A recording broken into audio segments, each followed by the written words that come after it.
No vasto e indiferente teatro do cosmos, uma pequena centelha de engenhosidade humana viaja sozinha. Ela é a sonda Batuta, um construto de titânio e circuitos de ouro, navegando pelas marés gravitacionais como uma garrafa lançada ao mar mais tempestuoso da existência. Longe do calor de seu sol natal, longe das vozes de seus criadores, ela se aproxima de um destino que a física clássica considerava impossível e que a relatividade geral descreve como o fim de todas as histórias. Diante dela, não há um planeta, nem uma estrela, nem mesmo o vazio familiar do espaço interestelar.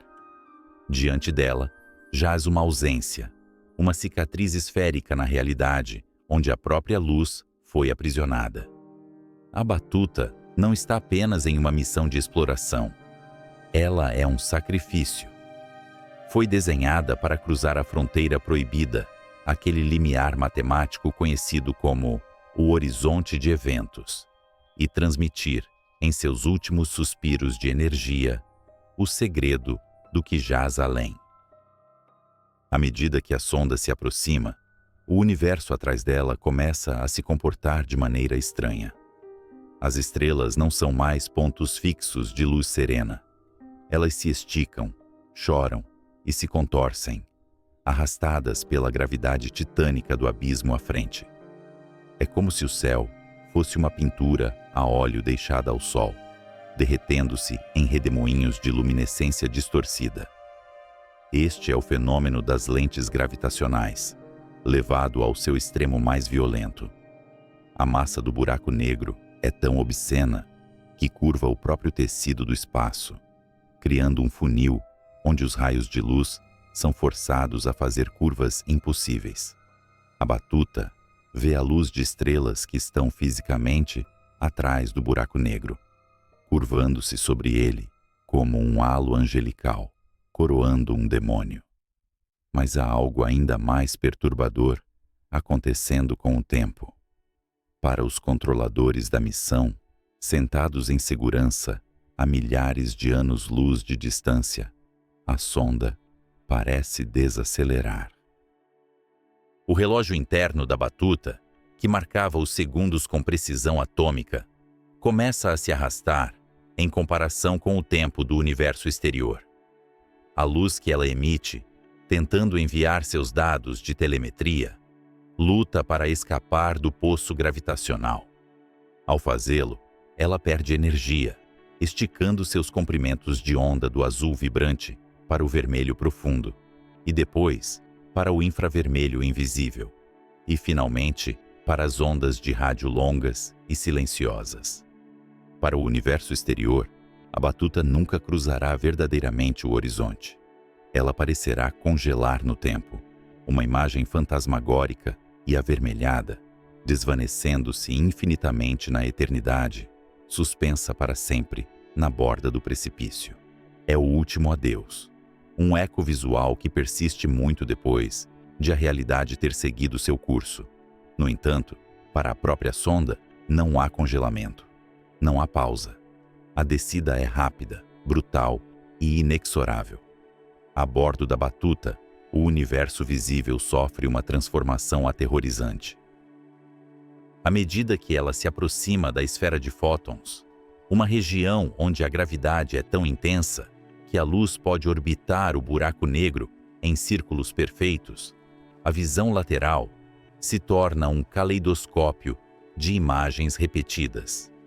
Se ela pudesse olhar para o lado, veria a parte de trás de sua própria estrutura, trazida até seus sensores por fótons que deram uma volta completa no abismo antes de encontrá-la.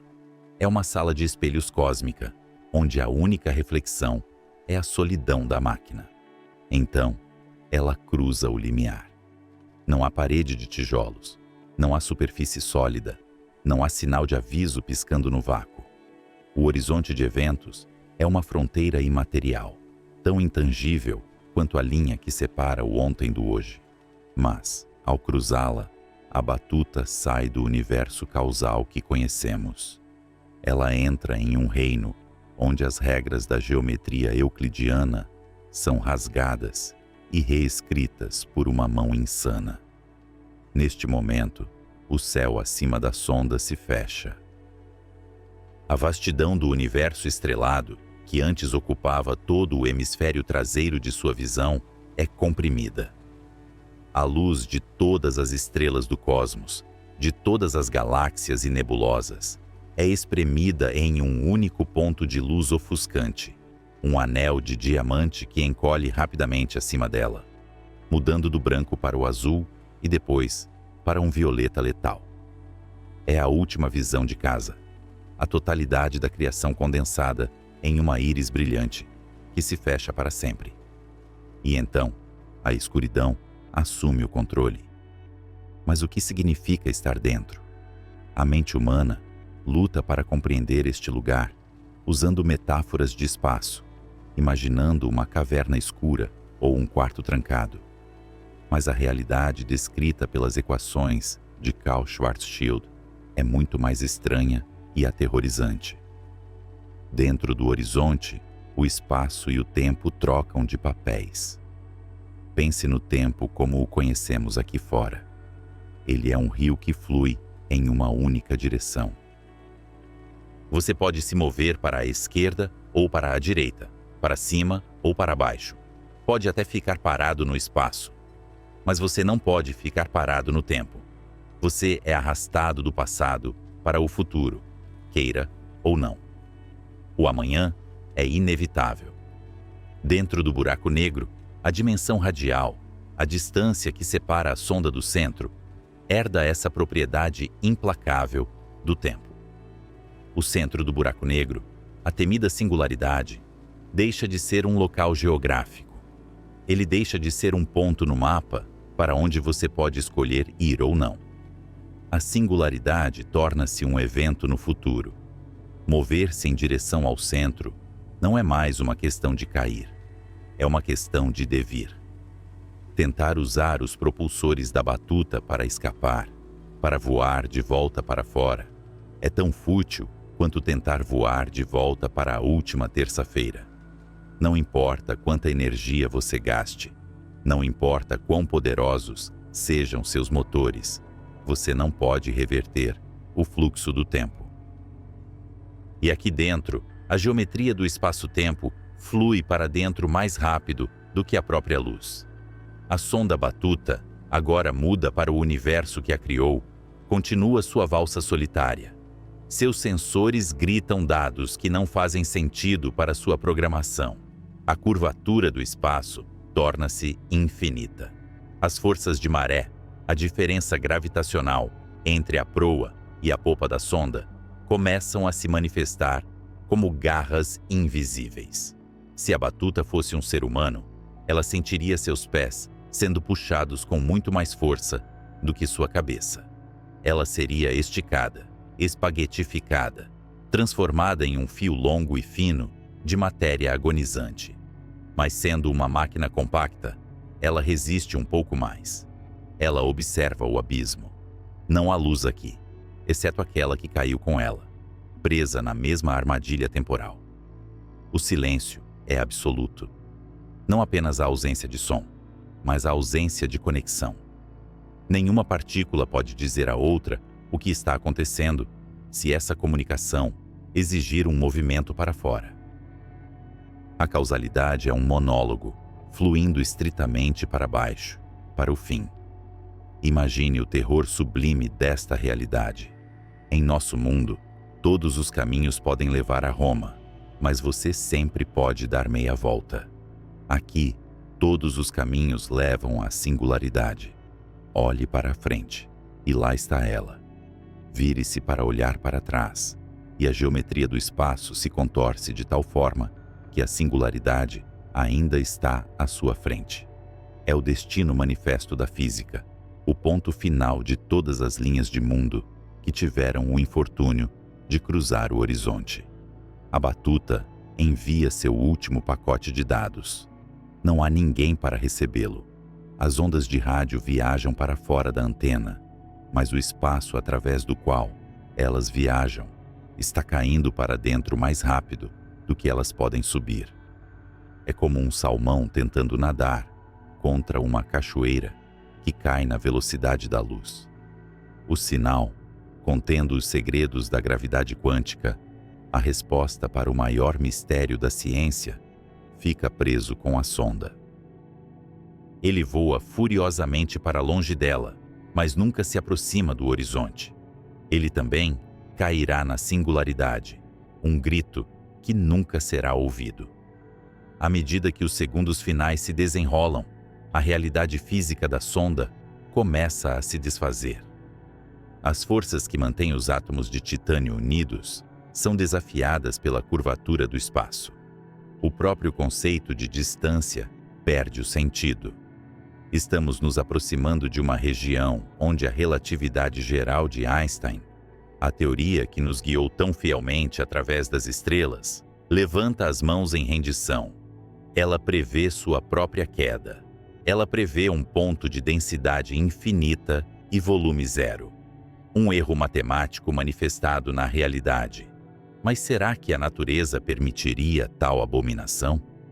Será que a singularidade é realmente o fim, um ponto final na frase da existência? Ou é uma porta trancada, esperando pela chave correta?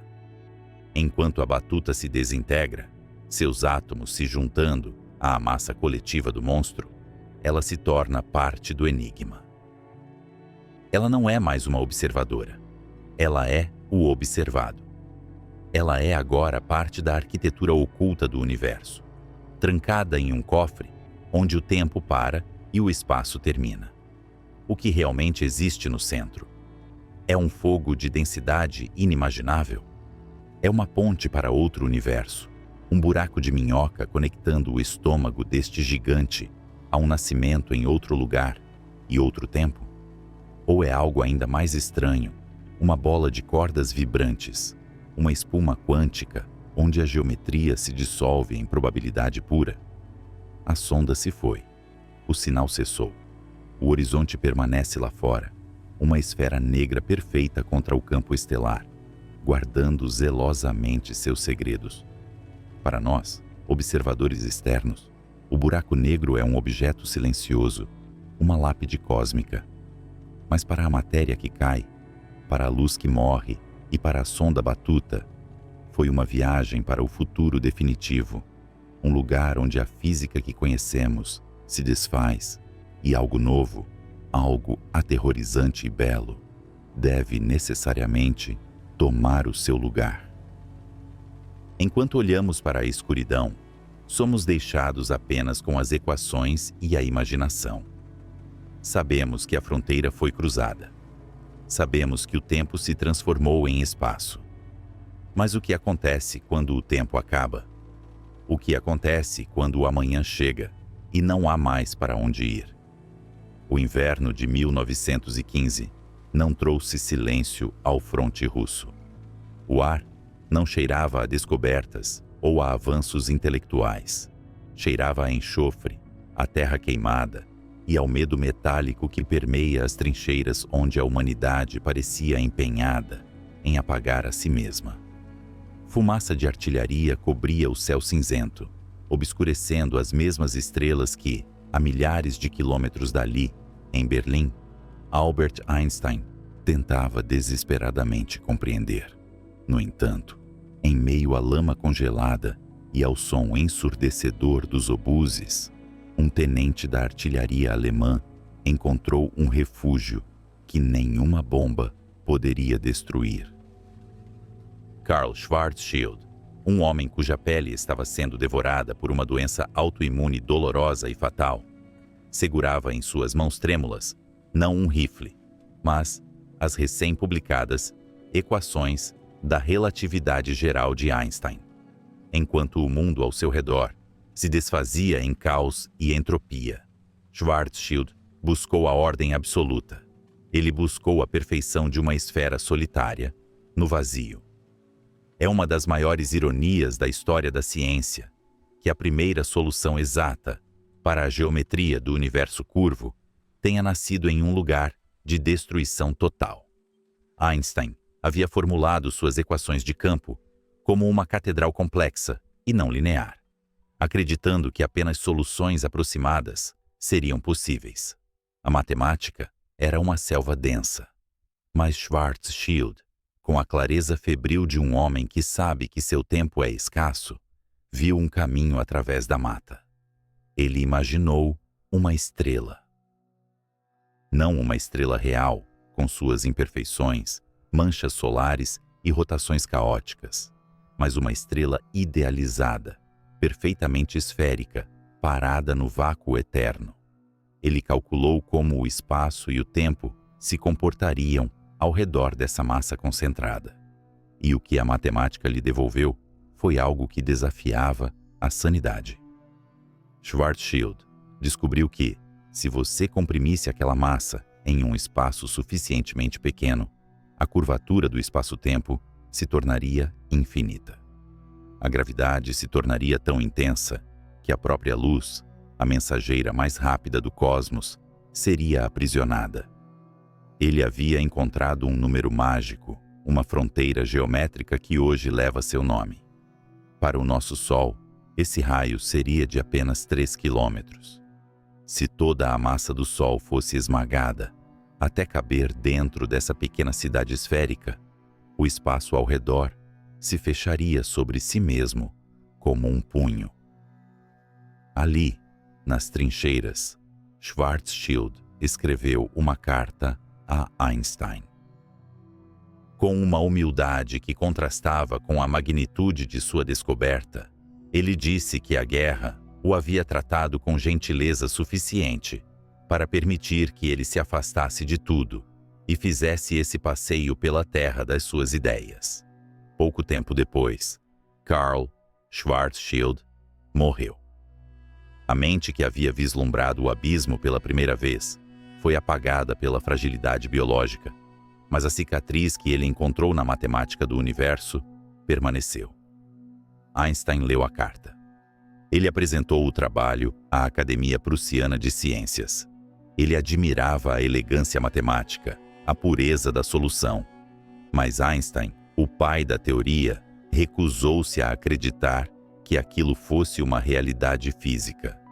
Para ele, e para a maioria dos físicos da época, a solução de Schwarzschild era uma curiosidade, uma aberração teórica, um monstro que vivia apenas no papel. A natureza, acreditavam eles, devia ter mecanismos de proteção para impedir que tal catástrofe ocorresse. A ideia de uma estrela colapsando até desaparecer do universo visível parecia tão absurda quanto a guerra que havia matado seu descobridor. Durante décadas, essa estrela escura permaneceu dormente nos livros de física, tratada como um erro de arredondamento da criação. Era o desastre de Hadamard, uma singularidade onde as leis da física deixavam de fazer sentido. Como poderia o universo permitir um ponto onde o tempo para e o espaço se rasga? Foi necessário outro tipo de guerra e outro tipo de mente para ressuscitar o monstro. Avançamos para o final da década de 1930. O mundo estava novamente à beira do precipício, prestes a mergulhar na Segunda Guerra Mundial. Nos Estados Unidos, um jovem físico chamado Robert Oppenheimer, que mais tarde se tornaria o pai da bomba atômica, estava interessado em um tipo diferente de destruição. Não a fissão de átomos, mas a morte de sóis. Oppenheimer, junto com seu aluno, Hartland Snyder, começou a perguntar o que aconteceria quando uma estrela massiva ficasse sem combustível. Uma estrela é um campo de batalha constante. É um equilíbrio precário entre a gravidade, que quer esmagar tudo para o centro, e a pressão da fusão nuclear, que empurra tudo para fora. É uma guerra que dura bilhões de anos. Mas a gravidade é paciente. A gravidade sempre vence no final. Quando o combustível acaba, o fogo cessa. A pressão que sustentava a estrela desaparece. Em uma fração de segundo, a gravidade assume o controle total. Oppenheimer calculou que, para estrelas de tamanho médio, a mecânica quântica oferece uma última linha de defesa. O princípio de exclusão de Pauli afirma que duas partículas não podem ocupar o mesmo estado quântico simultaneamente. Isso cria uma pressão de degenerescência, uma resistência teimosa da matéria contra o esmagamento.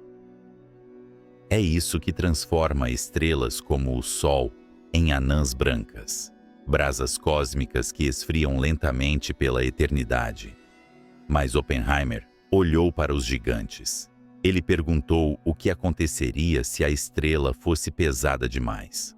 O que acontece quando a gravidade é tão forte que supera até mesmo a resistência dos elétrons e dos nêutrons? A resposta que ele encontrou em seus cálculos foi aterrorizante. Não havia força no universo conhecida capaz de parar o colapso. Nada. A estrela não pararia de encolher ao se tornar uma anã branca. Ela não pararia ao se tornar uma estrela de nêutrons. Ela continuaria a cair sobre si mesma, atravessando o chão da realidade. Em seu artigo de 1939, intitulado Sobre a Contração Gravitacional Contínua, Oppenheimer e Snyder descreveram o processo com uma frieza clínica que mal disfarçava o horror cósmico subjacente. Eles descreveram como, para um observador distante, a estrela pareceria congelar no tempo à medida que se aproximasse do raio crítico calculado por Schwarzschild anos antes.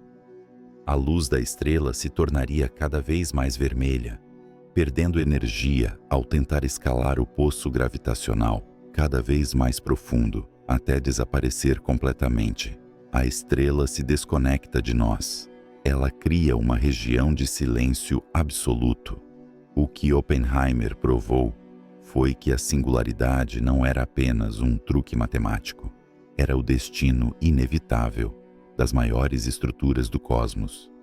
A matéria, aquilo de que somos feitos, aquilo que compõe as montanhas e os oceanos, seria esmagada até um ponto de densidade infinita, protegida por uma cortina invisível de onde nenhuma informação poderia escapar. Foi uma descoberta publicada no mesmo dia em que a Alemanha invadiu a Polônia, iniciando a Segunda Guerra Mundial. Mais uma vez, o som dos canhões abafou a revelação de que o universo continha abismos sem fundo. A atenção de Oppenheimer foi desviada para o projeto Manhattan, para a criação de um fogo que poderia consumir cidades, deixando de lado o fogo que consumia o próprio espaço. Einstein jamais aceitou essa conclusão. Até sua morte, ele procurou maneiras de contornar a matemática, de encontrar uma força que impedisse o colapso final. Mas a geometria não mente. A natureza não é obrigada a ser confortável para a intuição humana. O que Schwarzschild vislumbrou nas trincheiras e o que Oppenheimer confirmou antes de se tornar o destruidor de mundos era a verdade nua e crua da relatividade.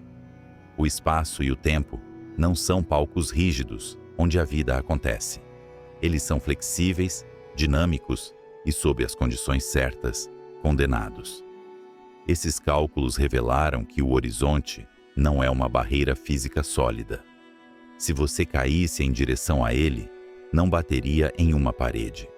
É uma fronteira de causalidade. É o ponto onde o futuro se dobra para dentro. Passar por esse limiar é como cair em uma cachoeira, onde a água flui mais rápido que a velocidade com que qualquer peixe pode nadar para cima. Uma vez cruzada a borda, todas as direções possíveis, todos os caminhos que você poderia tomar, levam apenas a um lugar: o centro. O tempo se torna espaço, e o espaço se torna uma marcha forçada em direção ao fim. Mas se a matéria colapsa, se a estrela desaparece, o que resta? O que acontece com a história daquela estrela, com os átomos que a compunham? Eles são simplesmente apagados do livro do universo? Ou eles se transformam em algo mais? algo que a física de 1939 ainda não tinha linguagem para descrever? Nós aceitamos que esses objetos existem. Nós ouvimos suas colisões ecoando através das ondas gravitacionais. Nós fotografamos suas sombras. Mas a questão que atormentava Einstein e que Schwarzschild levou para o túmulo permanece pulsando no escuro. Se a matemática diz que o centro é um ponto infinito e a física diz que infinitos não existem na natureza, então o que, exatamente, está esperando no final da queda? Imagine um barco solitário navegando por um oceano vasto e escuro sob um céu sem estrelas. Durante séculos, a humanidade acreditou que o palco onde encenamos nossas vidas, o espaço, era imóvel, um cenário estático e silencioso onde a matéria dançava. Isaac Newton olhava para os céus e via uma grade rígida e imutável. Mas se você observar a superfície da água ao redor desse barco imaginário, notará algo perturbador. A água não está parada. Ela está se movendo. Ela está fluindo. E ao longe, ouve-se o rugido surdo de uma catarata monumental para a qual todo o oceano está sendo arrastado. Esta é a verdadeira natureza da gravidade que Albert Einstein nos revelou, não como uma força invisível que puxa objetos distantes, mas como o próprio comportamento do palco. O espaço não é um vazio passivo, é um fluido dinâmico, um rio caudaloso que corre, gira e cai. E em nenhum lugar do cosmos essa torrente é mais violenta, mais aterrorizante e mais majestosa do que na fronteira daquilo que chamamos de abismo final. Para compreender o que acontece quando nos aproximamos dessa borda, devemos abandonar a ideia de um chão firme sob nossos pés e abraçar a visão do físico sueco Alvar Gullstrand e do matemático francês Paul Painlevé. Eles nos deram uma perspectiva diferente das equações de Einstein, uma que transforma a geometria estática em um filme de ação. Eles imaginaram o espaço como um rio que flui em direção a um ralo central. Imagine-se flutuando neste rio cósmico. Longe do centro de atração, a correnteza é suave, quase imperceptível. Você pode nadar em qualquer direção que desejar. Se você é um peixe neste rio e decide nadar contra a corrente, avança com facilidade. Mas à medida que se aproxima do ralo, a velocidade da água aumenta. O espaço está sendo sugado, devorado pela massa central. A correnteza torna-se mais forte, puxando você cada vez mais rápido. Aqui reside o segredo mecânico da gravidade. Você não sente uma força puxando seus pés. Você está, na verdade, em queda livre, junto com o espaço ao seu redor. É o próprio tecido da realidade que está correndo em direção ao centro. À medida que nos aproximamos daquele limiar crítico que separa o universo conhecido do desconhecido, a velocidade desse fluxo espacial atinge um marco aterrorizante. O rio do espaço acelera até atingir a velocidade exata da luz.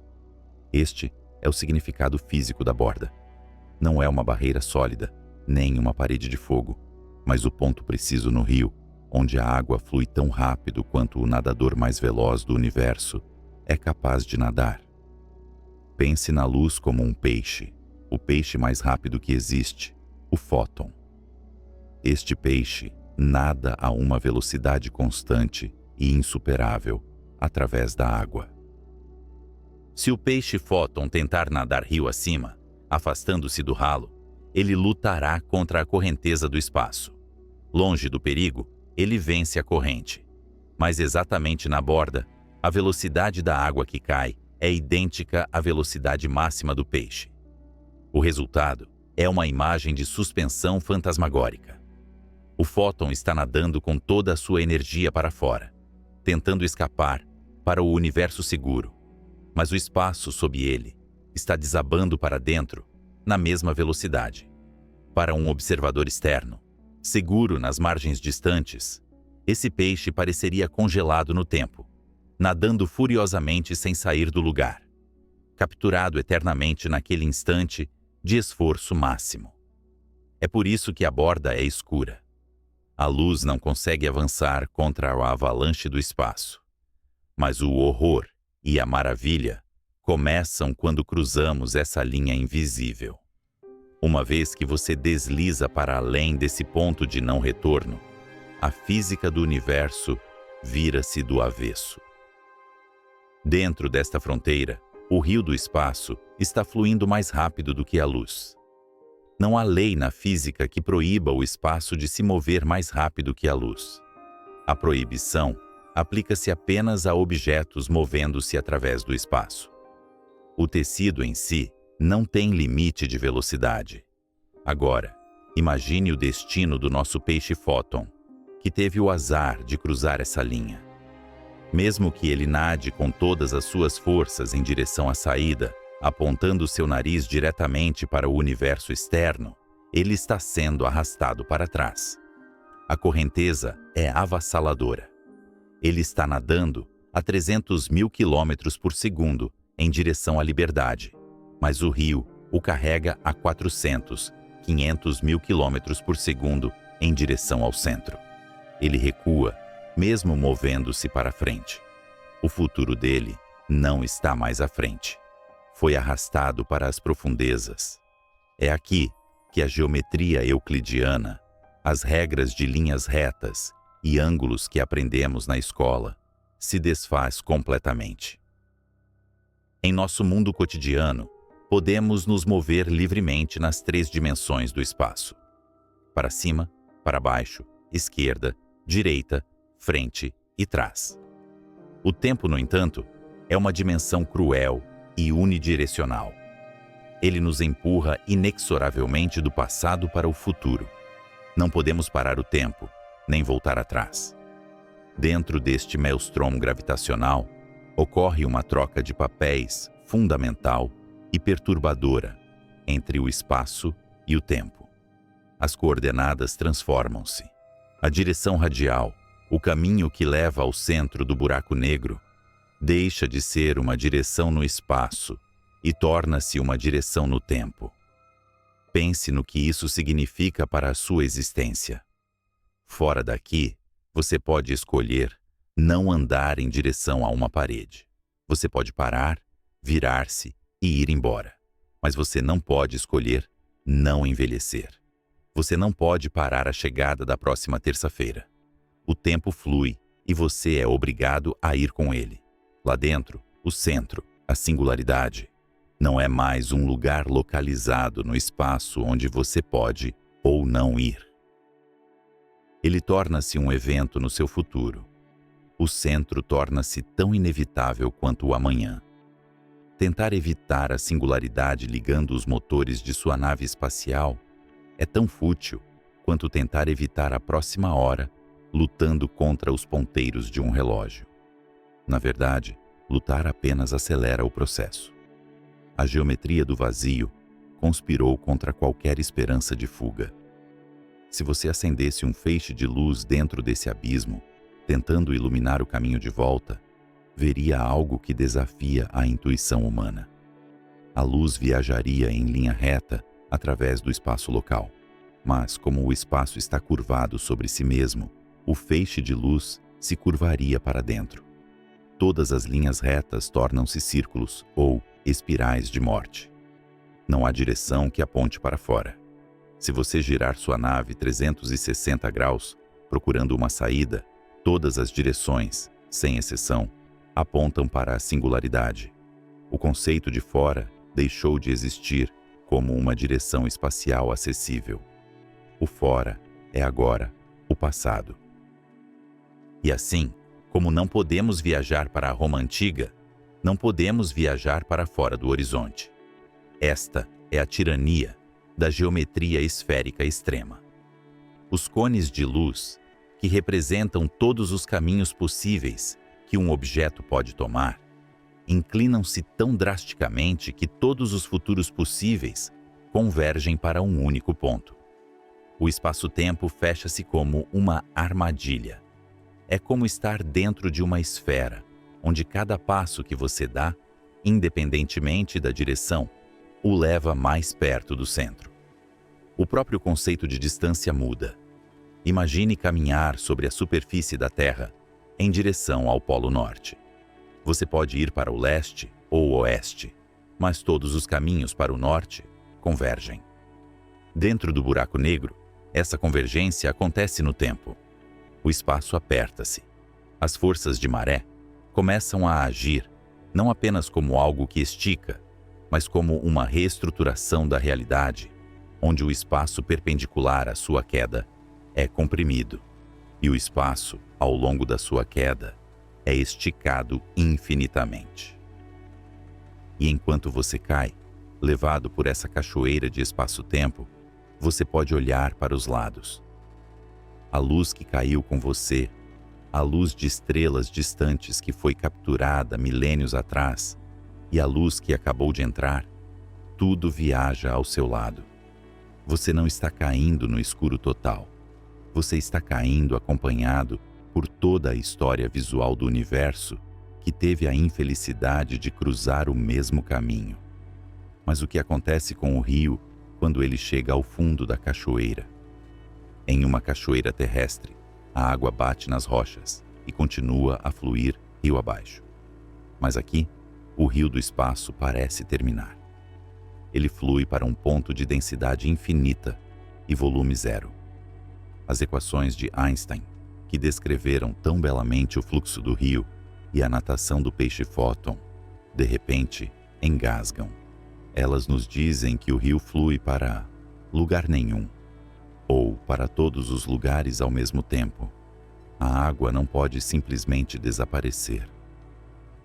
A informação que você carrega, os átomos do seu corpo, a estrutura do espaço que você ocupa, tudo isso é esmagado em um ponto onde a matemática se quebra e a física conhecida grita em agonia. Estamos diante do fim do espaço e do fim do tempo, como os conhecemos. Contudo, a natureza raramente desperdiça seus rios. Se o espaço está fluindo para dentro, drenando o cosmos circundante por bilhões de anos, para onde vai toda essa água? Será que ela se acumula em um reservatório de densidade inimaginável? Ou será que o fundo dessa cachoeira é, na verdade, o topo de outra? Será que a geometria do vazio, ao curvar-se infinitamente, não fecha o círculo, mas abre uma passagem? Se o tempo se tornou espaço e o espaço se tornou tempo, o que reside no fim desse tempo? Imagine um antigo filósofo grego caminhando pelas praias de Eleia, observando o movimento das ondas e formulando um paradoxo que assombraria a matemática por 2 milênios. Zenão argumentava que para uma flecha atingir o seu alvo, ela precisaria primeiro percorrer metade da distância, e antes disso, 1/4, e antes disso, 1/8, numa regressão infinita de frações. Na mente de Zenão, o movimento era uma ilusão, pois a flecha nunca poderia realmente completar a jornada, permanecendo eternamente suspensa no ar, a um passo infinitesimal do seu destino.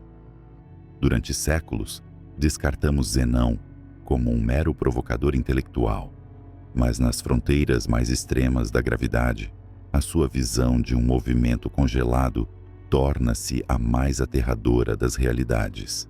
Quando nos aproximamos do abismo final, a história divide-se em 2 verdades irreconciliáveis: a daquele que observa em segurança e a daquele que ousa saltar. Vamos realizar o experimento mental definitivo. Deixamos para trás a segurança das equações abstratas e colocamos um corpo humano, frágil e finito, à beira do infinito. Imaginemos um astronauta, um voluntário para a última viagem da humanidade, vestindo o seu traje pressurizado, flutuando a uma distância segura, mas precária, de um gigante adormecido. Do convés da nossa nave estelar, Estacionada longe da zona de perigo, nós o observamos iniciar a sua descida. Ele não usa foguetes para acelerar. Ele simplesmente se entrega. Para nós, os observadores distantes, o início da queda parece enganosamente mundano. O astronauta diminui de tamanho à medida que se afasta. Uma silhueta branca contra o disco de escuridão absoluta que devora as estrelas atrás dele.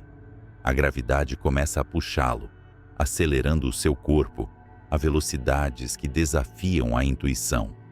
Mas aqui ocorre o primeiro truque da luz e do tempo. À medida que ele se aproxima daquela fronteira invisível, de onde não há retorno, a luz que reflete do seu traje luta para escapar do poço gravitacional. Os fótons, as partículas de luz que carregam a imagem do nosso amigo até os nossos olhos, perdem energia na sua escalada para fora do abismo. É como se tentassem subir uma escada rolante que desce em alta velocidade. Ao perderem energia, a sua frequência cai. A luz branca do seu traje começa a mudar. Primeiro, ele adquire um tom amarelado, como um pergaminho antigo. Depois, um laranja profundo, evocando o brilho de uma estrela moribunda. E, finalmente, um vermelho profundo e sombrio. Este é o desvio para o vermelho gravitacional, a assinatura visual de que o tempo está a ser estrangulado. Para o nosso horror, a queda do astronauta parece desacelerar. Quanto mais perto ele chega da borda, mais devagar ele se move. É o paradoxo de Zenão, manifestado em carne e osso.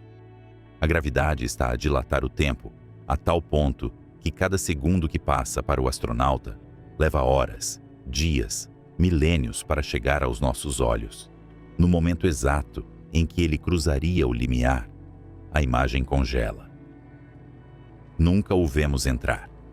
Nunca o vemos desaparecer na escuridão. A luz do seu último momento, antes da travessia, leva uma eternidade para escapar.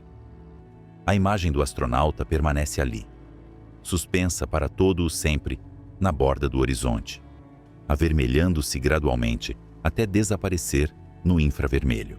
Depois, nas ondas de rádio, tornando-se um fantasma silencioso e invisível que nunca realmente cai. Para o universo externo, ele está imortalizado no momento da sua perdição. Mas essa é apenas a metade da história. É a mentira contada pela luz. Para o astronauta, a realidade é visceralmente, brutalmente diferente. Ele não sente nenhuma desaceleração. Ele não vê o seu relógio parar. Ele olha para o seu cronômetro de pulso e os segundos tiquetaqueiam com a mesma regularidade impiedosa de sempre. Ele cruza o horizonte sem sequer perceber. Não há uma barreira física, não há uma placa de aviso, não há um muro de fogo repentino. O horizonte não é uma coisa, é um lugar no tempo, um momento após o qual todos os caminhos levam para baixo. É aqui que a física deixa de ser uma questão de observação e torna-se uma questão de anatomia. Imagine a sensação de cair num sonho, aquele frio no estômago que nos acorda de sobressalto. Agora, amplifique essa sensação infinitamente.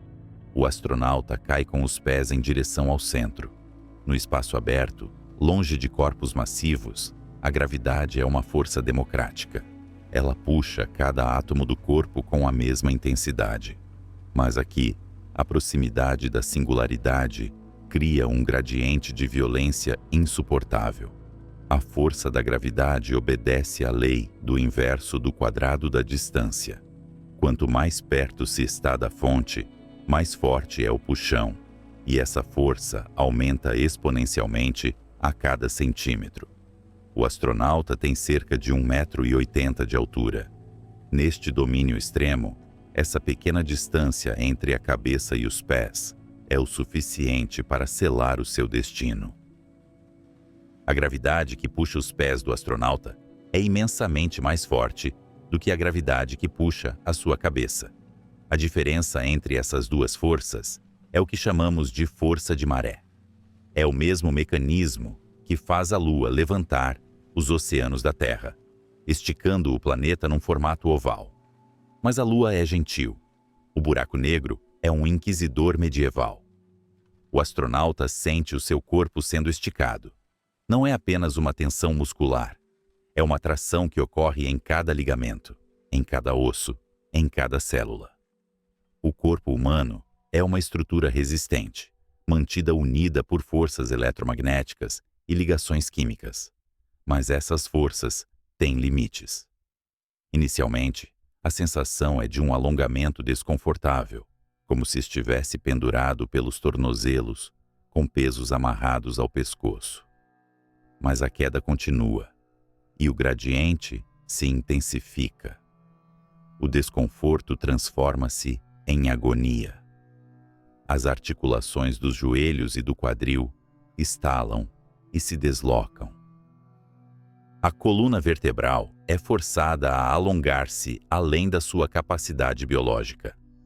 Ao mesmo tempo que é esticado verticalmente, o astronauta é comprimido horizontalmente.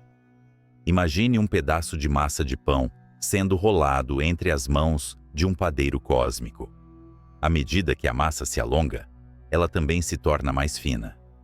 Isso ocorre porque todas as trajetórias em direção ao centro do buraco negro convergem. O ombro direito e o ombro esquerdo do astronauta estão ambos a cair em direção ao mesmo ponto central infinitesimal. Eles são empurrados um contra o outro. O corpo, agora uma caricatura grotesca da forma humana, começa a afinar. A carne é espremida como pasta de dentes num tubo. Este processo recebeu um nome quase cômico na literatura científica, um termo que desmente o horror absoluto do evento: espaguetificação. Mas a tortura não para na biologia macroscópica. A batalha desce para o nível molecular. As forças de maré superam a força eletromagnética que mantém as moléculas unidas. As proteínas desfazem-se. O DNA desenrola-se e quebra-se.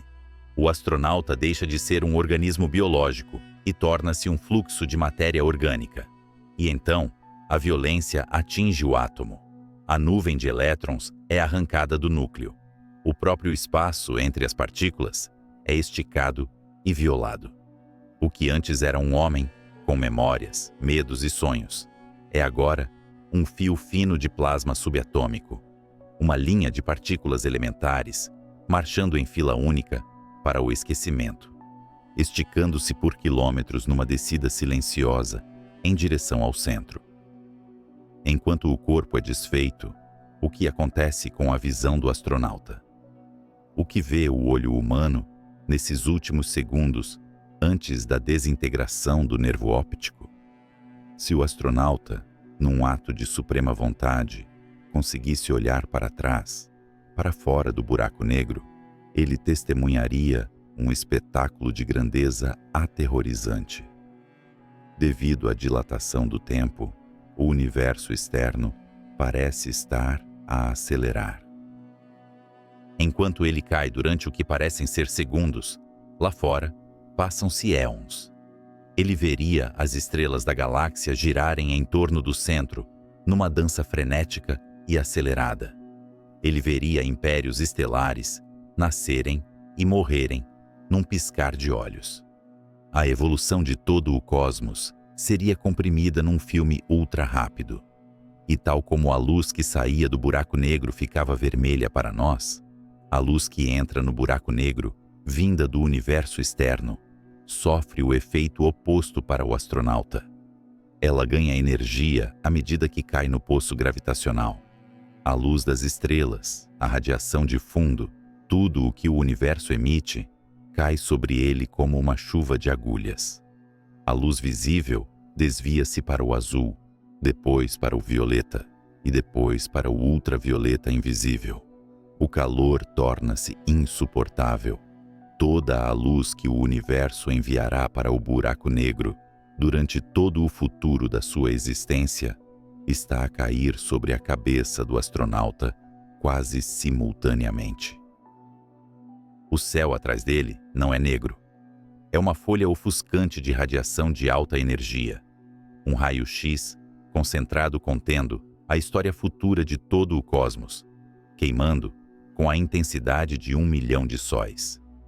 Ele está preso entre a bigorna da singularidade abaixo, que rasga os seus átomos, e o martelo da luz do universo acima, que o incinera com a fúria do tempo comprimido. Neste cenário de destruição total, surge uma nova compreensão da realidade, uma que Newton jamais poderia ter concebido e que Einstein apenas vislumbrou nos seus pesadelos matemáticos. Dentro do horizonte, o espaço e o tempo trocam de papéis. No nosso mundo cotidiano, temos liberdade de movimento no espaço. Podemos ir para a esquerda, para a direita, para cima, para baixo. Mas somos prisioneiros do tempo. Somos forçados a marchar implacavelmente do passado para o futuro. Não podemos parar o tempo, nem voltar atrás. Ao cruzar o horizonte, a geometria do universo torce-se em 90 graus. A direção radial, o caminho para o centro do buraco negro, torna-se a direção do tempo. A singularidade, o ponto central, deixa de ser um local no espaço onde o astronauta está a cair. Ela torna-se um evento no seu futuro. Tentar evitar a singularidade usando foguetes seria tão inútil quanto tentar evitar a próxima terça-feira. Não importa para onde o astronauta se vire, não importa o quanto ele lute, o futuro dele é o centro. O espaço colapsou de tal forma que todas as direções apontam para o fim. A liberdade espacial foi aniquilada, substituída por uma certeza temporal absoluta. O astronauta, agora reduzido aos seus constituintes mais básicos, não está apenas caindo no espaço. Ele está caindo no fim do próprio tempo. Ele tornou-se parte da geometria, uma nota de rodapé na curvatura infinita. E à medida que os restos da sua existência se aproximam do ponto onde a densidade se torna infinita e as leis da física se quebram em silêncio, devemos perguntar: para onde vai essa informação? O que acontece quando a matéria que compunha um ser humano é esmagada até deixar de existir no universo conhecido? Será que a morte dentro de um buraco negro é o fim absoluto? Ou será apenas uma transformação dolorosa numa estrutura que a nossa mente primata ainda não consegue compreender? Moscou, 1973. Em um quarto de hotel mal iluminado, onde o frio do inverno russo pressionava contra o vidro, ocorreu um encontro que mudaria o destino da cosmologia. O jovem Stephen Hawking, já confinado pela doença que lentamente paralisava seu corpo, encontrou-se com os titãs da física soviética, Yakov Zeldovich e Alexei Starobinsky. Não houve troca de armas nem negociações de território, mas sim uma colisão de ideias que se revelaria mais explosiva do que qualquer ogiva nuclear da Guerra Fria. Os soviéticos mostraram a Hawking algo perturbador em seus cálculos. Eles argumentaram que, se aplicássemos as leis do mundo subatômico à rotação furiosa de um buraco negro, o abismo não poderia ser verdadeiramente negro.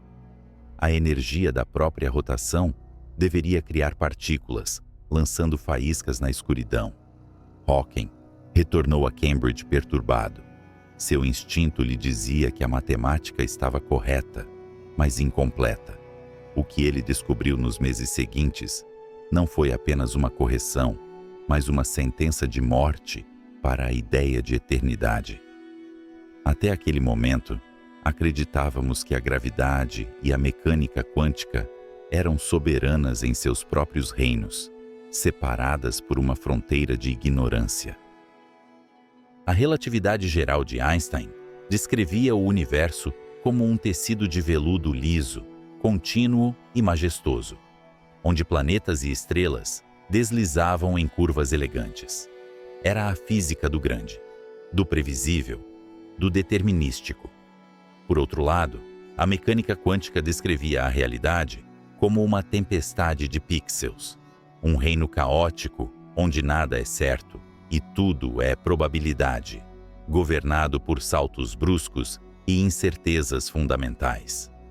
O problema surge quando tentamos forçar esses dois mapas a descreverem o mesmo território. No coração da singularidade, a massa de uma estrela é esmagada em um ponto menor que um átomo.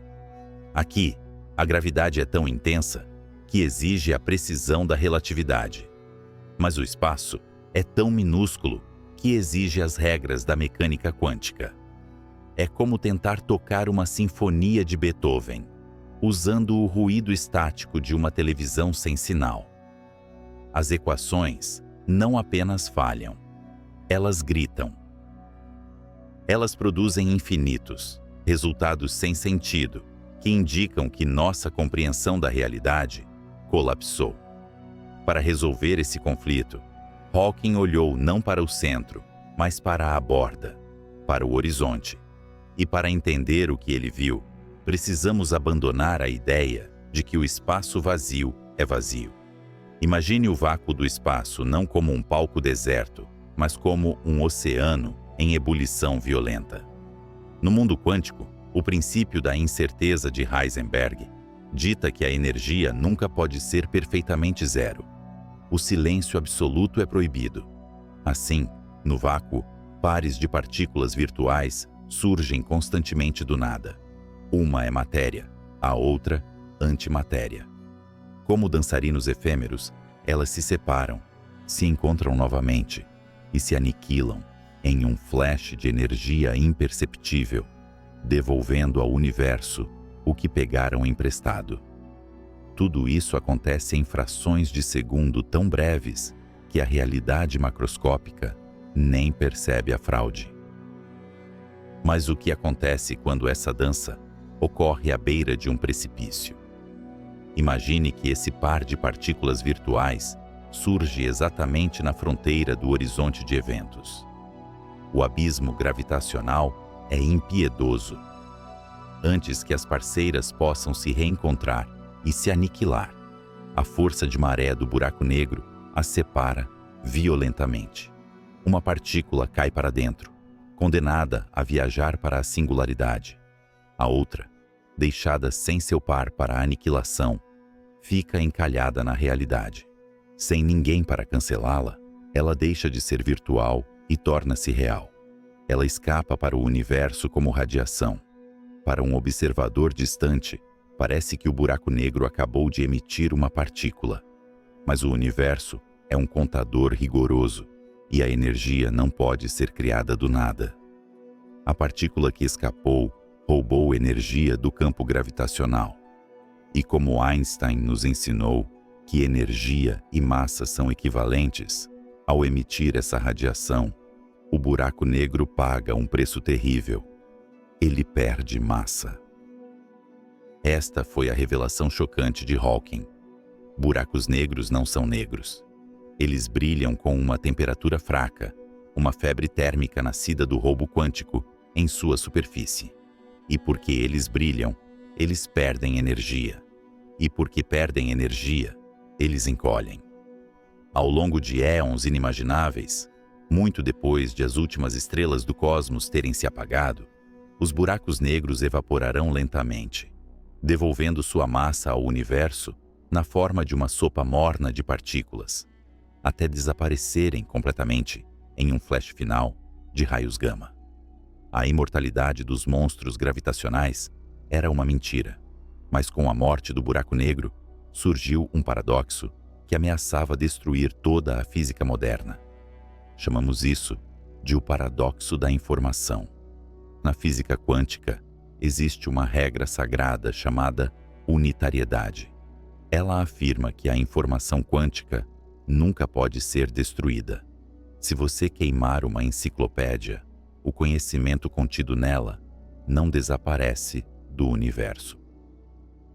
Teoricamente, se pudéssemos coletar cada fóton de luz do fogo, cada partícula de fumaça e cada punhado de cinzas, poderíamos reconstruir o livro. A informação é transformada, embaralhada, mas nunca deletada.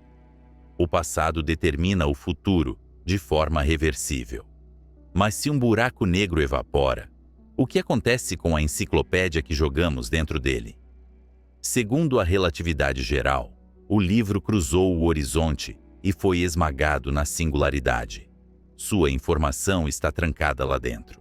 Mas agora, Hawking nos diz que o buraco negro está desaparecendo, transformando-se em radiação térmica. Essa radiação, segundo os cálculos originais de Hawking, é aleatória. Ela não carrega as marcas do que caiu. Ela não sabe se o buraco negro engoliu uma enciclopédia, uma estrela ou uma cadeira. Quando o buraco negro termina de evaporar e desaparece do tecido do espaço-tempo, a enciclopédia se foi. Não há cinzas para analisar. A ligação entre o passado e o futuro foi cortada. Isso é uma catástrofe. Se a informação pode ser destruída, então a história pode ser apagada. Se a história pode ser apagada, não podemos prever o futuro nem reconstruir o passado. As leis da física deixam de fazer sentido. Estávamos diante de uma escolha impossível. Ou Hawking estava errado e a radiação não é aleatória. Ou a mecânica quântica estava errada e a informação pode morrer. Ou a relatividade estava errada e o livro nunca realmente caiu da maneira que pensávamos. Iniciou-se uma guerra intelectual que durou décadas, travada com equações em quadros negros de Stanford a Cambridge. De um lado, Hawking, defendendo a destruição da informação. Do outro, Leonard Susskind e Gerard T. Hooft, defendendo desesperadamente a santidade da mecânica quântica. A solução proposta para esse conflito exigiu que repensássemos a própria natureza da realidade tridimensional. Susskind e seus aliados perceberam algo peculiar sobre a entropia dos buracos negros. A quantidade de informação que um buraco negro pode conter não depende do seu volume, como seria esperado para qualquer outro objeto no universo. Se você encher uma biblioteca de livros, a informação cresce com o volume da sala. Mas no caso desses devoradores de estrelas, a informação cresce proporcionalmente à área da superfície do horizonte de eventos. É como se o interior não importasse. É como se a realidade do que caiu estivesse, de alguma forma, impressa na casca bidimensional do buraco negro. Imagine uma lata de sopa. O conteúdo tridimensional, a sopa, é descrito completamente pelo rótulo bidimensional colado na superfície. Susskind propôs que quando um objeto cai em um buraco negro, sua informação não é perdida no abismo central. Em vez disso, ela é espalhada, codificada e preservada no horizonte de eventos, como um holograma complexo. Quando a radiação de Hawking escapa, ela não sai vazia. Ela interage com essa camada de dados no horizonte, recolhendo a informação codificada e levando-a de volta ao universo. A enciclopédia é queimada, sim, e sai como cinzas de radiação. Mas o texto não foi deletado. Está apenas incrivelmente embaralhado, criptografado na luz fraca de um sol moribundo. Essa ideia, o princípio holográfico, sugere algo ainda mais vertiginoso. Se o que acontece dentro de um buraco negro pode ser descrito perfeitamente por equações na sua superfície, talvez essa seja uma verdade universal.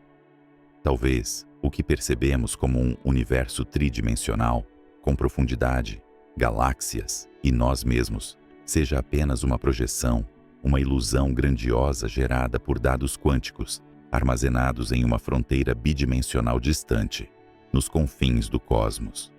Nós olhamos para o abismo, esperando encontrar a morte final da matéria, e em vez disso, encontramos um espelho.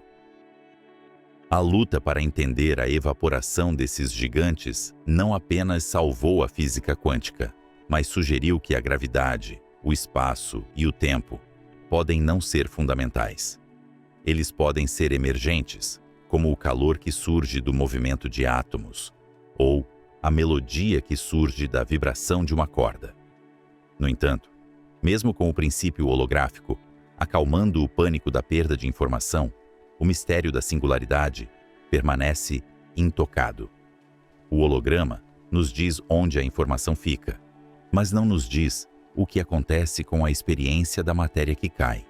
Se a informação fica na superfície, mas a pessoa que cai sente que atravessou o horizonte sem problemas, temos duas cópias da mesma realidade existindo ao mesmo tempo, uma achatada no horizonte e outra caindo para o centro. A natureza abomina cópias tanto quanto abomina o vácuo. Para resolver isso, talvez tenhamos que aceitar que o espaço-tempo não é apenas um palco, mas uma rede de emaranhamento quântico, tecida por conexões fantasmagóricas que unem o interior e o exterior. À medida que o buraco negro evapora, ele se torna menor, mais quente e mais instável. Nos seus momentos finais, quando o horizonte se aproxima do tamanho de uma partícula elementar, a distinção entre o gigante gravitacional e a partícula quântica desaparece. Onde termina o espaço e começa a matéria? O que resta quando a última gota de escuridão evapora? Será que o buraco negro deixa para trás uma pepita de realidade indestrutível, um remanescente denso contendo toda a história de tudo o que ele consumiu? Ou o tecido do espaço simplesmente se desfaz, revelando as engrenagens ocultas que operam abaixo da realidade que conhecemos? Imagine um mergulhador descendo as profundezas mais escuras do oceano. À medida que a luz da superfície desaparece, a pressão aumenta, esmagando os pulmões, comprimindo os próprios átomos do sangue. Na física clássica de Isaac Newton, ou mesmo nas equações elegantes de Albert Einstein, esse mergulho no abismo gravitacional não tem fundo. O mergulhador encolheria infinitamente, a matéria seria espremida até desaparecer em um ponto de densidade infinita e volume zero. Mas a natureza, em sua sabedoria silenciosa, raramente lida com infinitos. Se olharmos para a areia de uma praia à distância, ela parece um lençol dourado e contínuo, macio e indivisível. No entanto, ao nos ajoelharmos e aproximarmos o rosto do chão, a ilusão de suavidade se desfaz. Vemos grãos, vemos rochas minúsculas, irregulares e discretas. A realidade tem uma textura, e é nessa textura, nesse limite, onde o tecido do cosmos deixa de ser liso e se torna granulado, que encontramos a salvação contra a aniquilação total. Estamos viajando além do horizonte, mergulhando em direção ao centro da besta, onde a relatividade geral previu o fim de todas as coisas. Mas agora, armados com uma nova lanterna na escuridão, a gravidade quântica em loop, começamos a ver que o chão do universo não é um buraco sem fundo, é uma rede. Durante décadas, os físicos lutaram contra o espectro da singularidade, aquele erro matemático onde as leis da física quebram e a lógica cessa. A relatividade geral trata o espaço-tempo como um tecido elástico e contínuo, capaz de ser esticado ou comprimido sem limites. Mas a mecânica quântica, a governante do muito pequeno, detesta o contínuo. Ela dita que a energia, a luz e a matéria vêm em pacotes, em quanta. Por que o espaço seria diferente? A teoria da gravidade quântica em loop propõe uma ideia radical e bela. O próprio espaço é feito de átomos de geometria. Não são átomos de matéria, mas átomos de lugar. Imagine uma cota de malha medieval feita de pequenos anéis de aço interligados. De longe, parece um tecido fluido de metal. De perto, são laços individuais entrelaçados. O espaço onde existimos é essa cota de malha. À medida que a estrela moribunda colapsa sob sua própria gravidade titânica, ela não está caindo em um vácuo passivo. Ela está sendo empurrada contra esses anéis, contra os quanta de espaço. E assim como não se pode ter meia gota de água sem quebrar a molécula, não se pode comprimir o espaço além de um certo limite. Existe um tamanho mínimo absoluto, uma escala fundamental, abaixo da qual a geometria não existe. Quando a matéria da estrela em colapso atinge essa densidade inimaginável, quando ela tenta se espremer em um volume menor que esses grãos fundamentais de espaço, algo extraordinário acontece. A gravidade, a força atrativa implacável que dominou a vida da estrela, subitamente inverte sua polaridade. A pressão quântica torna-se repulsiva. O espaço se recusa a ser esmagado. É aqui que nasce um objeto que desafia nossa compreensão clássica do universo: a estrela de Planck. No coração do buraco negro, onde esperávamos encontrar uma singularidade destruidora, encontramos em vez disso um núcleo pulsante de densidade máxima. A matéria não desapareceu. Ela foi comprimida até o limite da realidade física, atingindo a densidade de Planck, onde trilhões de massas solares são confinadas em um volume não muito maior que o de um próton. Este não é um estado estático. É um momento de tensão suprema, como uma mola cósmica comprimida até o seu limite absoluto, ou uma bola de basquete filmada em supercâmera lenta no exato instante em que atinge o chão e se deforma completamente antes de voltar a subir. O colapso gravitacional não termina em morte, ele termina em um ricochete. A estrela de Planck é o momento de virada, o instante em que a implosão se transforma em explosão. Mas, se o núcleo do buraco negro é, na verdade, uma estrela tentando explodir para fora, por que ainda vemos apenas escuridão? Por que não vemos esses titãs detonarem instantaneamente após sua formação? A resposta reside na tirania do tempo sob gravidade extrema. Lembre-se de que a gravidade não apenas puxa o espaço, ela arrasta o tempo. Perto de um corpo de tamanha massa, o tempo desacelera drasticamente em relação a um observador distante. Para a estrela de Planck no centro, o processo de colapso e ricochete é rápido, quase instantâneo. A estrela cai, atinge o fundo granulado do espaço e salta de volta em uma fração de segundo.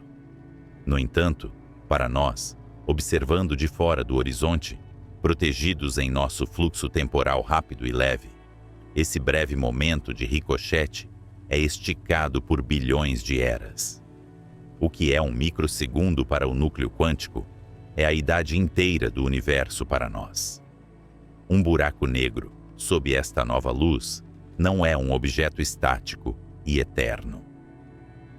É uma estrela em processo de explosão, capturada em um quadro congelado por uma dilatação temporal extrema. Estamos assistindo a um filme em pausa, onde a explosão está acontecendo, mas tão lentamente que a civilização humana nascerá e morrerá antes que a primeira faísca de luz escape. E quando essa faísca finalmente escapar, o que acontece quando o ricochete quântico supera a gravidade e a mola é liberada? A geometria do espaço-tempo sugere uma transformação que soa mais como alquimia do que como astrofísica. As equações que descrevem um buraco negro são simétricas no tempo. Se filmássemos a formação de um buraco negro e rodássemos o filme ao contrário, veríamos algo cuspindo matéria e luz, algo que não permite que nada entre, apenas que saia. Veríamos um buraco branco. A teoria especulativa, mas matematicamente robusta, sugere que quando a estrela de Planck finalmente completa seu ricochete, o horizonte de eventos que aprisionava a luz se dissolve e a estrutura se inverte. O buraco negro morre e, no seu lugar, nasce um buraco branco, libertando toda a informação e matéria que engoliu ao longo de éons, devolvendo ao universo o que roubou, agora reconfigurado, renascido. É a expiração final, após uma longa inspiração cósmica. Contudo, a toca do coelho vai ainda mais fundo. A física quântica nos permite sonhar com geometrias que não cabem em nossos mapas tridimensionais. Quando a estrela de Planck ricocheteia, ela pode não necessariamente explodir de volta para o mesmo espaço de onde veio. O fundo do buraco negro pode não ser um chão, mas uma porta. Imagine uma bolha de sabão flutuando no ar. Se soprarmos ar em uma pequena área da superfície dessa bolha, formamos uma pequena protuberância, uma bolha filha, crescendo a partir da mãe. Se continuarmos a soprar, o canal que conecta as duas se estreita até se fechar, e a bolha filha se destaca, tornando-se um universo independente. O ricochete da estrela de Planck pode ser o sopro que infla essa nova bolha. A densidade e a energia concentradas no núcleo são tão imensas que podem rasgar o tecido do espaço-tempo local e expandir-se para fora, não no nosso espaço, mas criando suas próprias dimensões, seu próprio tempo. O que vemos como um buraco negro em nosso universo seria, do ponto de vista de quem está dentro do ricochete, o Big Bang de um novo cosmos. Essa visão transforma a natureza da realidade. O nosso universo deixa de ser uma ilha solitária para se tornar parte de uma vasta árvore genealógica cósmica. Lee Smolin, um físico visionário, propôs a ideia de seleção natural cosmológica baseada nesse mecanismo. Segundo essa hipótese, universos que produzem muitos buracos negros têm muitos filhos. As leis da física que permitem a formação de estrelas e, consequentemente, de buracos negros, são passadas para os universos bebês, talvez com pequenas mutações. Nós existimos porque nosso universo ancestral era eficiente em criar buracos negros. Somos os descendentes de um colapso estelar em outra realidade. O nosso Big Bang, aquele momento de criação explosiva que deu origem a todas as galáxias que vemos, pode ter sido simplesmente o outro lado de um buraco negro, se formando em um universo pai, uma estrela de Planck, ricocheteando e expandindo-se em glória. Isso reescreve o papel dos monstros devoradores de luz.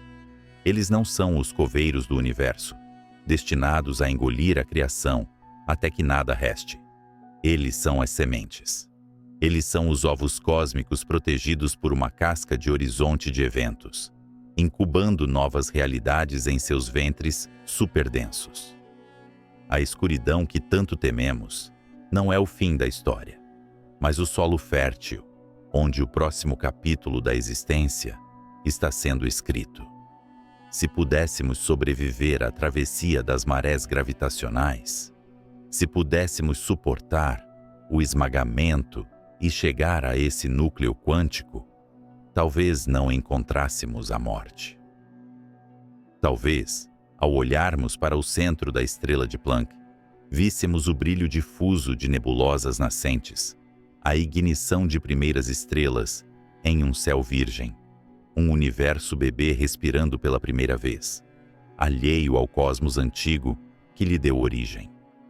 A singularidade desaparece, substituída por uma ponte.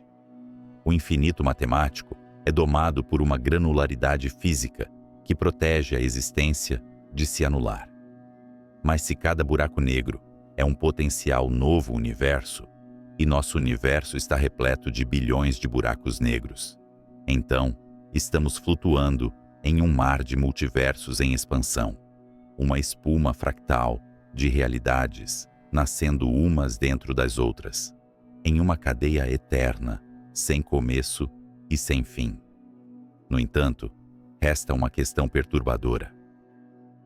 Se a informação e a matéria podem transitar para novos universos ou serem devolvidas através de buracos brancos. O que acontece com a nossa conexão com esses lugares? Estamos irremediavelmente cortados de nossos filhos cósmicos. Ou a mecânica quântica, com seus entrelaçamentos fantasmagóricos, mantém um fio invisível ligando a mãe ao filho. Poderiam os vestígios de universos anteriores estarem impressos na radiação de fundo que banha nosso céu noturno, como cicatrizes genéticas de um ancestral esquecido? Imagine um astrônomo solitário no alto do planalto do Atacama, onde o ar é rarefeito e o céu noturno se abre como uma garganta infinita, cravejada de diamantes. Ele ajusta o foco de seu telescópio, não para as estrelas brilhantes, mas para as lacunas entre elas, para a escuridão absoluta. Por milênios, a humanidade olhou para cima e viu deuses, heróis e monstros desenhados nas constelações. Mas agora, armados com a matemática da relatividade e a audácia da mecânica quântica, olhamos para cima e vemos algo muito mais inquietante. Vemos o nosso próprio reflexo, pois ao contemplarmos o abismo insondável de um buraco negro, surge uma suspeita vertiginosa, uma ideia que transforma a própria astronomia em uma sala de espelhos. E se aquele horizonte de eventos que tanto tememos não for uma porta de saída, mas a estrutura que define a nossa própria realidade? Bem-vindos ao Ato 7. O olho do observador e o fim da noite. Para compreender o que realmente reside no coração dessas feras gravitacionais, devemos primeiro abandonar a intuição de que o universo é uma caixa contendo objetos. Devemos imaginar o cosmos como uma superfície de água, onde cada objeto maciço é um redemoinho. A pergunta que nos assombra não é apenas para onde a água vai quando desce pelo ralo, mas de onde ela vem.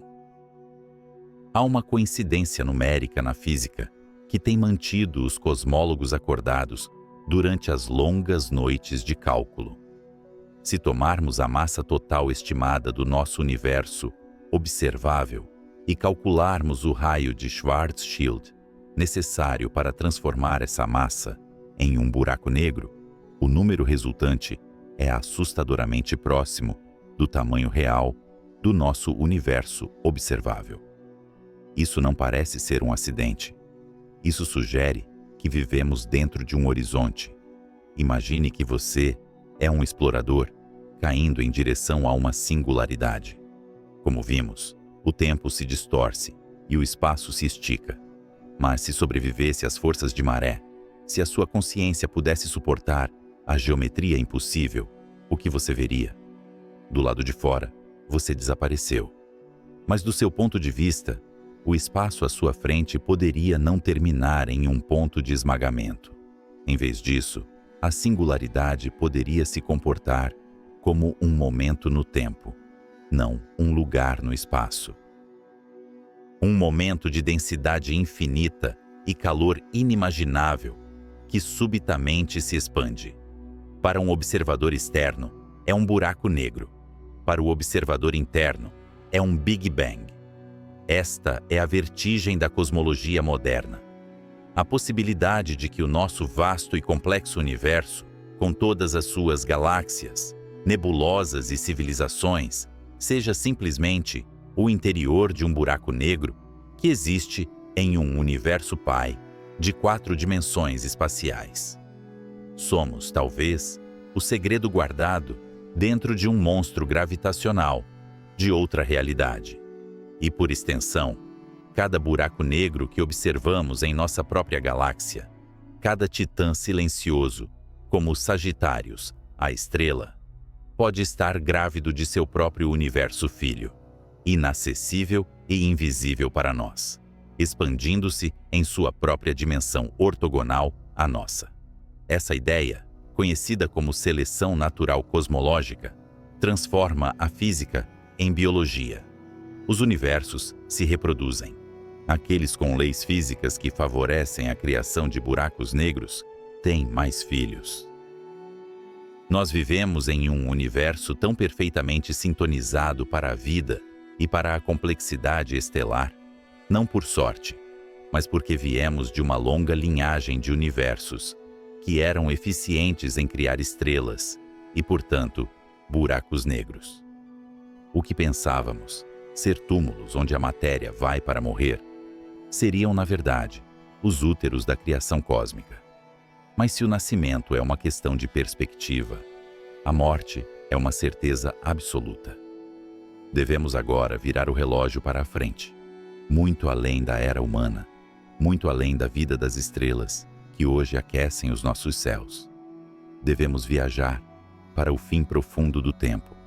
O universo está morrendo. É um processo lento, uma asfixia gradual pela entropia. Em um futuro distante, daqui a trilhões de anos, a formação de estrelas cessará. O combustível de hidrogênio que impulsionou a era estelífera se esgotará.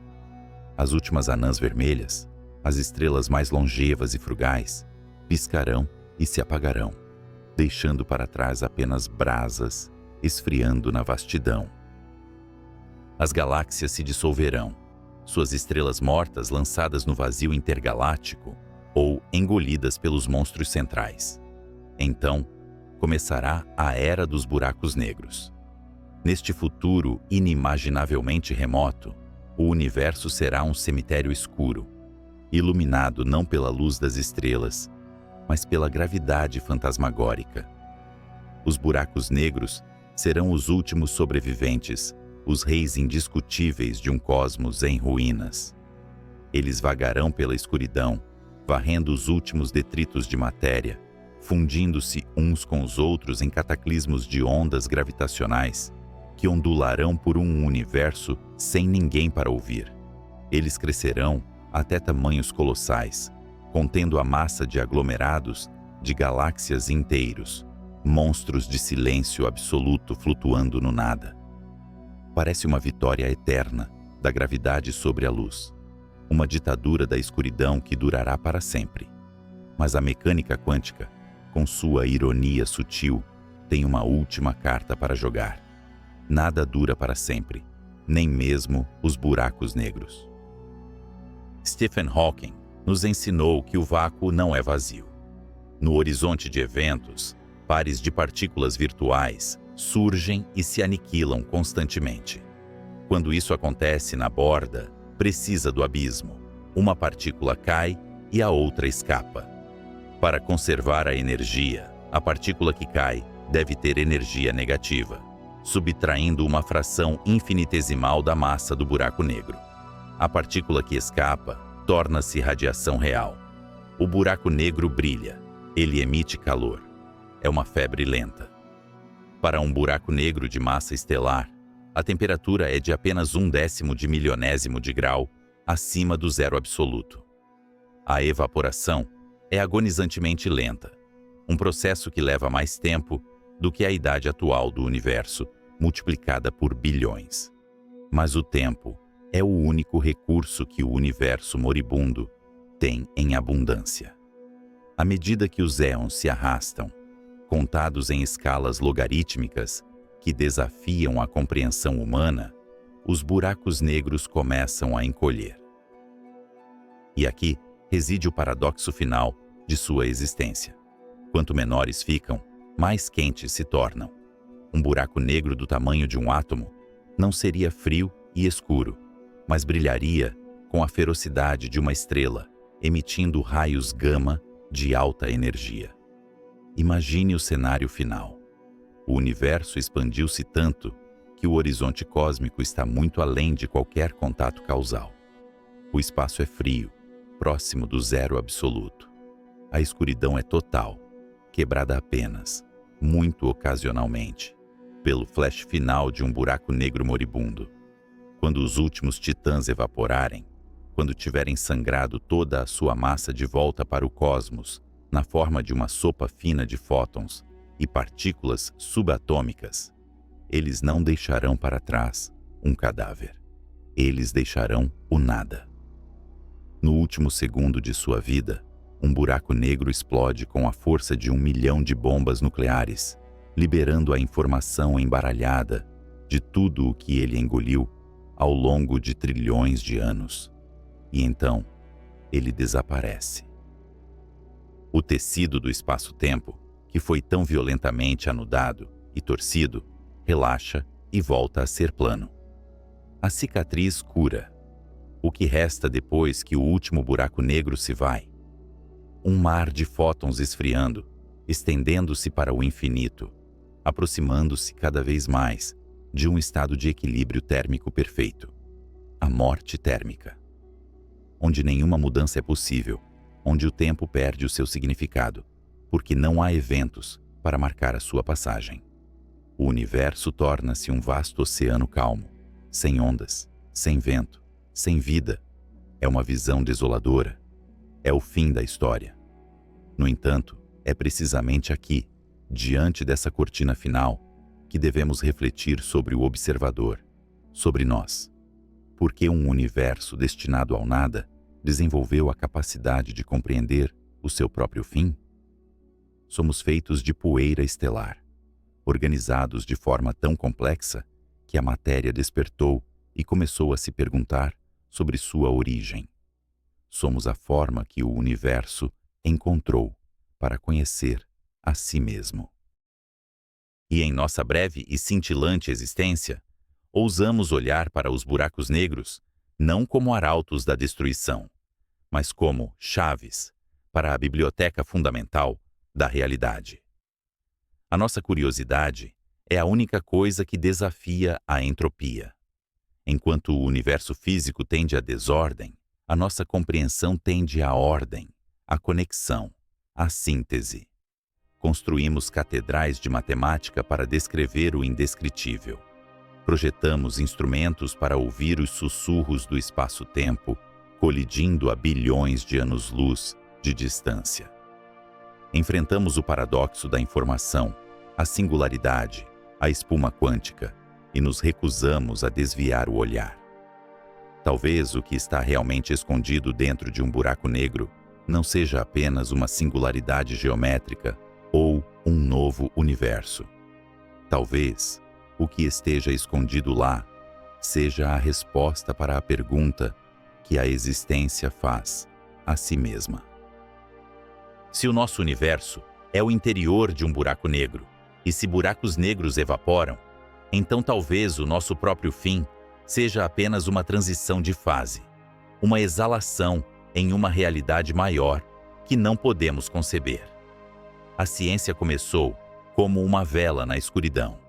Hoje é um holofote varrendo o abismo. Descobrimos que a escuridão não é vazia, ela está cheia de potencial, de gravidade, de energia e de geometria. Os buracos negros, esses devoradores de luz, iluminaram o caminho para a gravidade quântica, unindo o muito grande ao muito pequeno. Eles nos mostraram que o espaço e o tempo não são o palco imutável onde atuamos, mas atores dinâmicos que nascem, se curvam e talvez morram. Ao encerrarmos esta jornada, ficamos não com respostas definitivas, mas com um novo tipo de reverência. Não a reverência pelo místico ou pelo sobrenatural, mas a reverência pelo real. Pela textura áspera e magnífica de um cosmos que permite que a matéria colapse sobre si mesma até perfurar o tecido da realidade, e que permite que mentes biológicas evoluam em planetas úmidos para calcular a temperatura desse colapso. O astrônomo no deserto do Atacama recolhe o seu equipamento enquanto o leste começa a clarear. A noite está terminando. As estrelas estão desaparecendo sob o brilho azul da nossa atmosfera. Mas ele sabe que a escuridão ainda está lá, acima do azul, esperando. E ele sabe que, em algum lugar, na fronteira do visível, a matéria está caindo, o tempo está parando, e novos mundos podem estar nascendo no silêncio absoluto.